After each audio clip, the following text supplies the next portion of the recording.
Hello बच्चों, अब करेंगे question 19। Pipe A can fill a cistern in 6 hours and pipe B can fill in it 8 hours. Both pipe are open together and after 2 hours pipe A is closed. How much time will be take to fill the remaining part of the tank.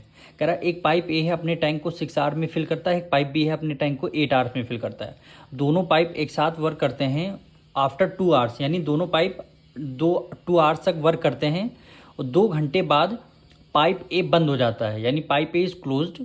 तो वो बोला remaining work जो B रहेगा वो कितने hours में fill कर देगा टैंक को. यानी ए एंड बी मिल करके केवल 2 hours तक ही वर्क करते हैं. 2 hours के बाद क्या हो जाता है, केवल पाइप बी वर्क करता है. अब इसमें सबसे पहले 1 hour वर्क निकालेंगे हम. क्वेश्चन 19,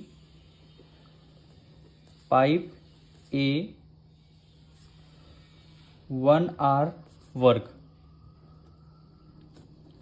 पाइप ए का 1 hour वर्क, पाइप ए 6 hour में फिल करता है तो 1 hour में कितना वर्क करेगा, 1/6 हो जाएगा. अब इसी तरह pipe B 1 hour work. Pipe B कितना हो जाएगा, 8 hours में फिल करता है तो 1 hour में क्या हो जाएगा, 1/8 हो जाएगा. अब दोनों को क्या करना है, हमें ऐड कर देना है. Pipe A plus B 1 hour work. Pipe A and B 1 hour work कितना हो जाएगा, दोनों को ऐड कर देंगे, यानी 1/6 प्लस 1/8. 8 और 6 का एलसीएम लेंगे, कितना आएगा 24. 6 4 जार होता है 24, 4 की मल्टीप्लाई 1 से करेंगे, 4 1 जार 4 प्लस कर दिया. 8 3 जार 24, 3 की मल्टीप्लाई 1 से करेंगे, 3 1 जार 3 आ जाएगा. 4 + 3 7/24 कितना आया, 7/24. अब कह रहा है दोनों पाइप कितने टाइम तक वर्क करते हैं, 2 hours तक, केवल 2 hours तक ही वर्क करते हैं. तो इनका हम पाइप ए एंड बी का 1 hour वर्क आ गया, इसका 2 hour वर्क हम निकालेंगे. यानी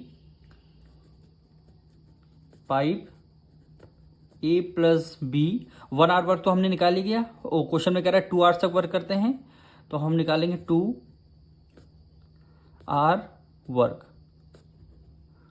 यानी 1 hour का कितना दे रखा है, 7/24 आ गया. 2 hours का निकालना है तो हम क्या करेंगे, 2 से मल्टीप्लाई कर देंगे. यानी 2 1 2, 2 1 2, 2 2 4, क्या हो जाएगा 7/12 आ जाएगा. क्या आ जाएगा, 2 hour वर्क आ गया हमारा 7/12. यानी 2 hours तक ए और पाइप बी ने 7/12 वर्क किया. यानी टोटल पार्ट्स 12 हैं, 12 में से 7 वर्क इन्होंने कर लिया है. तो अब इसका क्या बताना, रिमेनिंग वर्क कितना बचा. रिमेनिंग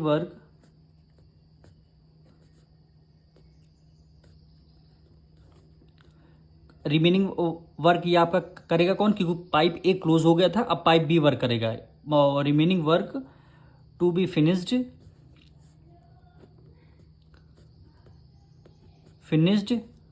बाय बी, यानी पाइप बी वर्क करेगा. अब देखिए क्या कर देंगे, टोटल वर्क हमारा 1 है, 1 में से आपका 7/12 माइनस कर देंगे. 1 में से 7/12 हमने कर दिया माइनस. 12 12, 12 में से 7 गया कितना 5, यानी 5/12 आ गया. ठीक है, 12 12 एलसीएम लिया, 12 में से 7 माइनस किया, 5/12 वर्क हमारा रिमेनिंग है. अब 5/12 वर्क करेगा कौन, ये वर्क कौन करेगा, बी करेगा. क्यों करेगा, ए छोड़ के चला गया था, यानी पाइप ए क्लोज हो गया था. तो ये 5/12 वर्क करेगा कौन, बी करेगा. तो हम यहाँ पे लिखेंगे time taken by B, time taken by B. अब रिमेनिंग वर्क कितना है, 5/12 है. ठीक, और 5/12 को किससे डिवाइड कर देंगे, 5/12 वर्क करेगा कौन, पाइप बी करेगा. पाइप बी का कितना आया है, 1/8 आया है. तो 1/8 को इससे क्या कर देंगे, डिवाइड कर देंगे. इक्वल टू 5/12 डिवीजन की तरह मल्टीप्लाई, इसको 1/8 को रेसिप्रोकल कर देंगे, 8/1 हो जाएगा. 4 2 8 और 4 3 12, यानी 5 2 10/3 आ गया, यानी 10/3 आवर्स आ गया. अब इसको किस में करना है, मिक्स फ्रैक्शन में करना है, तो 3 से कर देंगे डिवाइड, यानी 3 3 9, 10 में से 9 गया 1, यानी 3 होल 1/3, यानी यहाँ पे क्या लिखा है 3 होल 1/3 आवर्स। अब इसको हम क्या हमारा टाइम लगेगा, यानी 3 आवर्स टोटल लिखेंगे, यानी 3 आवर्स 1/3 आवर्स मिनट में करने के लिए क्या करेंगे 60 से मल्टीप्लाई कर देंगे, यानी 60 से मल्टीप्लाई, यानी 3 1 3, 3 2 6 आ गया, यानी क्या आ गया 20, यानी कितने मिनट आ गए 20 minute, 3 hours and 20 minute, 20 minutes. यानी पाइप बी है, रिमेनिंग वर्क करने के लिए कितना टाइम बचेगा 3 आवर्स 20 मिनट। यही क्या हो जाएगा हमारा आंसर हो जाएगा।